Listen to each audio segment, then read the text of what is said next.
밤사이 150mm의 국지성 폭우가 쏟아져 익산의 비닐하우스 100여 동이 물에 잠겼습니다. 기상청의 일기예보는 무용지물이었습니다. 제자들을 성추행했다는 의혹을 받아온 부안여고 체육교사가 구속됐습니다. 해당 학교는 학생 정원을 감축하는 중징계를 받았습니다. 군산지원 현직 판사가 이른바 판사 블랙리스트 의혹을 재조사하라며 법원 내부를 비판하는 글을 온라인에 올렸습니다. 여러분 안녕하십니까? 전북권 뉴스입니다. 지난밤 익산 지역에 기록적인 폭우가 쏟아졌습니다. 150mm 가까운 비가 2시간 사이 집중되면서 집이며 논밭이 물에 잠겼습니다. 농민들은 기상당국의 엉터리 예보가 피해를 키웠다며 분통을 터뜨리고 있습니다. 박연선 기자입니다. 익산시 망성면의 한 비닐하우스. 상추밭 전체가 물에 잠겨 갯벌처럼 변했고 농작물은 상품성을 잃었습니다. 단단하던 방울토마토도 물러져 출하는 엄두도 못 낼 지경입니다. 150mm 가까운 기록적인 폭우가 단시간 내에 쏟아지면서 나타난 현상입니다.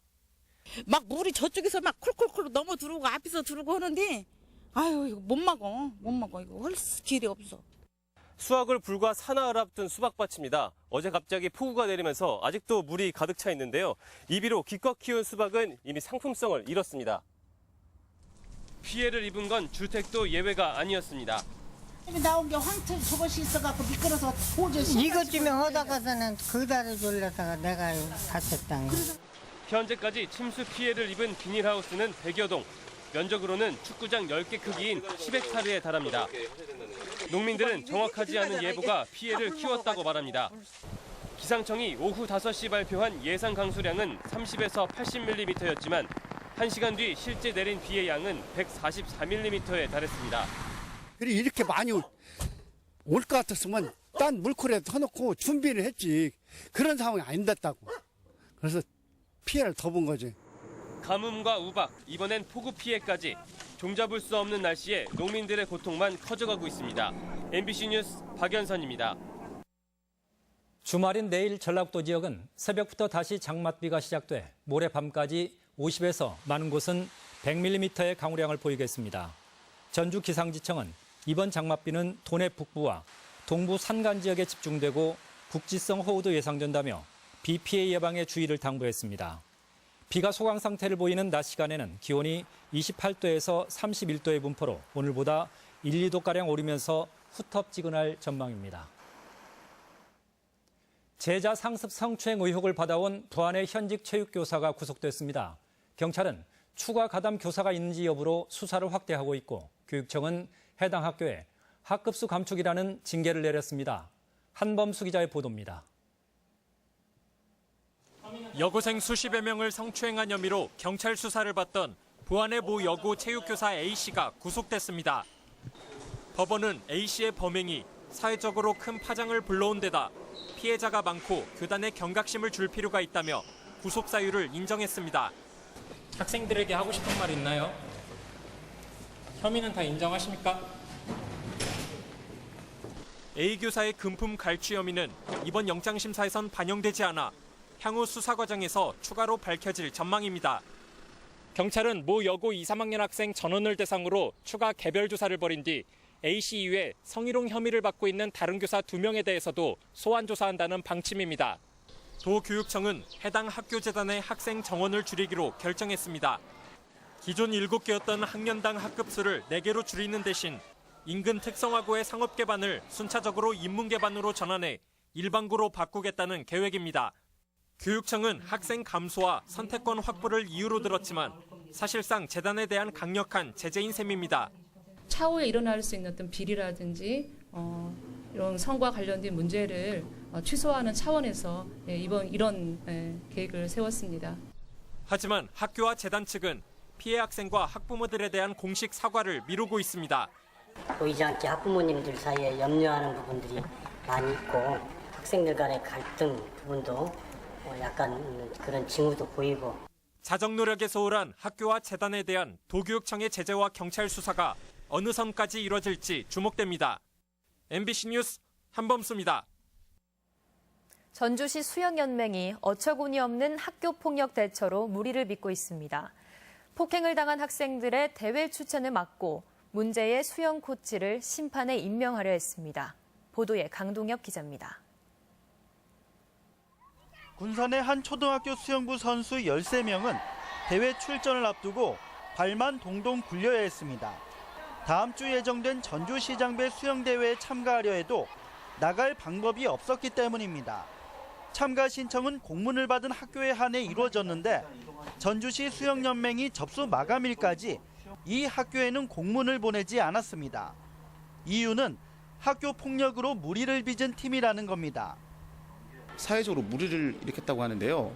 그런 무리라고 보는 것 자체가 우리 어른들의 잘못이 아닐까. 사실 아이들은 열심히 수영한 죄밖에 없잖아요.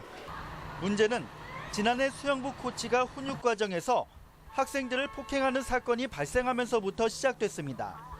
경찰 수사가 이루어지자 해당 코치가 사표를 내 일이 마무리되는 듯 했지만 연맹이 이를 이유로 애꿎은 수영부 학생들의 출전을 제한했습니다. 뿐만 아닙니다. 무리를 빚은 코치를 이번 대회의 심판으로 앉히려고까지 했습니다. 무리를 일으킨 지도자는 지도자가 될 수 없다라는 이제 규정은 있는데 무리를 일으킨 지도자는 심판으로서는 안 된다는 그 규정은 없어요. 수영연맹은 뒤늦게 출전을 허용했지만 연맹의 석연찮은 행보에 수영 꿈나무들은 또다시 마음의 상처를 입게 됐습니다. MBC 뉴스 강동엽입니다. 판사도 이른바 블랙리스트가 있다는 의혹에 요즘 대법원이 들끓고 있는데요. 법관들이 결의한 의혹 조사 요구가 막히자 도내 한 현직 판사는 온라인에 글을 올려 공개적인 내부 비판에 나섰습니다. 박찬익 기자입니다. 지난달 19일 전국 법관회의에서는 대법원이 판사들의 정치적 성향을 파악했다는 판사 블랙리스트 의혹에 대해 추가 조사를 결의했습니다. 하지만 양승태 대법원장은 추가 조사에 선을 그었습니다. 전국 법관 대표 100인 중 1명으로 참석했던 전주지법 군산지원 차성환 판사가 인터넷 포털 사이트에 올린 글입니다. 차 판사는 대법원장이 전국 법관 대표회의가 요구한 판사 블랙리스트 의혹 조사를 거부했다며 사법부의 자정 노력이 수포로 돌아간다는 답답한 마음에 시민들에게 관심을 호소하기로 했다고 배경을 설명했습니다. 판사는 비공식적이고 자의적인 인사자료가 작성돼서는 안 되는 최후의 집단이 한다며 판사직을 내려놓을지 고민하겠다고 덧붙였습니다. 공개 청원은 10만 명 서명을 목표로 2차 전국 법관회의가 열리는 24일까지 계속됩니다. 법원의 관료화, 서열화 이런 내부적인 압력이 훨씬 더 중요한 이 독립성을 해치는 원인이 된다 이렇게 평가를 다 하고 있죠. 그리고 이게 블랙리스트 이것으로 나타나는 거고. 현직 법관이 공개된 인터넷 공간에 법원 내부 문제를 언급한 것은 이례적인 일로 이에 동조하는 시민들의 서명도 이어지고 있습니다. MBC 뉴스 박찬익입니다. 전주 완산경찰서는 젊은 여성만 골라 돌이나 유리병을 던진 49살 서모 씨를 특수폭행 등의 혐의로 구속영장을 신청했습니다. 서 씨는 지난 5일 길을 가던 여성 31살 A씨에게 유리병을 던지고 항의하자 뺨을 때리는 등 지난달부터 3차례에 걸쳐 젊은 여성을 폭행한 혐의를 받고 있습니다. 익산 백제 역사 문화지구 개발 사업이 더디기만 합니다.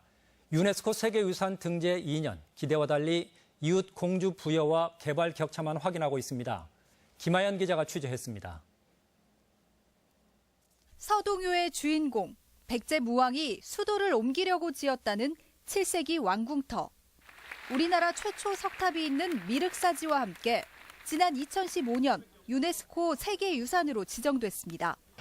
28년째 꾸준히 발굴이 진행돼 궁궐 담장과 정원 일부가 조만간 공개될 예정입니다. 발굴 작업이 속도를 내고 있지만 당장 찾아오는 관람객들을 만족시킬 관광 콘텐츠 개발은 유네스코 등재 2년이 지난 지금까지도 더디기만 합니다. 유적에 대한 설명은 딱딱한 내용의 안내 표지판이 전부. 왕궁의 위용을 상상해 볼 수 있는 증강현실 복원 사업이 추진됐지만 슬그머니 무산됐습니다. 세계유산으로 지정된 부여나 공주가 대규모 체험시설이나 리조트 등을 갖추고 관광객들을 끌어들이는 것과 달리 익산은 연계 프로그램은 물론 식당이나 숙소도 없어 머무는 것 자체가 불가능합니다. 백제 유적은 공주 부여라는 인식이 여전히 많다 보니 수학여행지로도 활용되지 못하고 있습니다. 그 백제의 역사하면 바로 공주 부여 익산으로, 특히 익산에서 가장 중요한 완성체가 있다는 것을 각인시키는 교육 프로그램과 교과서 체계가 확립되는 게 가장 중요하다고 보고요. 세계문화유산 등재로 인한 보존과 개발에 대한 기대를 현실화하기 위해서는 구체적인 관광 전략과 함께 예산 확보 노력이 요구되고 있습니다. MBC 뉴스 김하연입니다. 도내 국회의원 10명과 전라북도지사 14개 시장 군수는 오늘 전라북도청에서 예산정책협의회를 갖고 내년도 국가예산 확보 방안과 지역 현안 사업의 추진 방안을 논의했습니다. 이 자리에서는 정부 예산에 반영되지 않은 동학기념공원과 새만금 신앙만 예산 확보 방안, 전주 문화특별시와 익산 식품 클러스터 2단계 사업, 남원 지리산 전기열차 추진 방안도 모색됐습니다. 간추린 뉴스입니다. 국내 최대 육 가공기업인 하림이 지역에 6천억 원을 투자합니다. 하림은 오는 2019년까지 4천억 원을 투자해 익산 함열에 간편식 공장과 천연 조미료 공장 등 5개 공장을 준공하고 익산 공장을 1,800억 원을 들여 2018년까지 리모델링할 계획입니다. 전주시에 따르면 내일 오후 첫 마중길에서는 한복 패션쇼와 한복 모델 선발대회, 체험 부스 등 다양한 볼거리와 체험 행사가 마련됩니다. 또 청년 사업가 30여 명이 자신들의 제품을 홍보하고 판매하는 플리마켓을 운영하며 물총축제, 가맥 파티 등 다채로운 행사가 이어집니다. 전주 MBC와 코레일 전북본부는 전주 얼티밋 뮤직 페스티벌 점프와 연계한 철도 관광 상품을 활성화하기 위해 홍보 등의 협력을 강화하기로 했습니다. 올해 전주 얼티밋 뮤직 페스티벌은 다음 달 4일부터 4일간 전주 종합경기장에서 열리며 이적과 넬, YB, 박명수 등 45개 팀이 참가합니다. 군산 조선소 가동 중단으로 피해가 현실화되고 있는 가운데 조선소 회생 여부가 관심을 모으고 있습니다. 내일 아침 전주 MBC 시사토론에서는 군산 조선소 회생 가능성을 주제로 조선소 재가동은 가능한지, 그리고 정부의 지원 대책으로 무엇이 필요한지에 관해 열린 토론을 진행합니다. 많은 시청 바랍니다. 간추린 뉴스였습니다. 제56회 전국 남녀 궁도대회가 내일부터 사흘간 전주 다가공원 천양정에서 열려 국내 궁도 동호인과 선수 등 1,500여 명이 단체전과 개인전에서 활쏘기 실력을 겨룹니다. 전통 궁도는 자세를 단정하게 하고 마음을 안정시키는 운동으로 주최 측은 이번 대회가 궁도 저변 확대의 계기가 될 것으로 기대하고 있습니다. 전라북도는 내년 10월 12일부터 일주일간 익산 종합운동장 등 도내 일원에서 전국체육대회를 개최하기로 하고 대한체육회에 신청서를 제출했습니다. 전라북도는 전국체전 34개 종목을 차질 없이 치르기 위해 종합사격장 등 46개 경기장을 보수하고 대회 엠블럼과 마스코트 개발도 추진하고 있습니다. 한중 산업협력단지 사업 발굴을 위한 후속 조치가 진행됐습니다. 전북권 뉴스였습니다.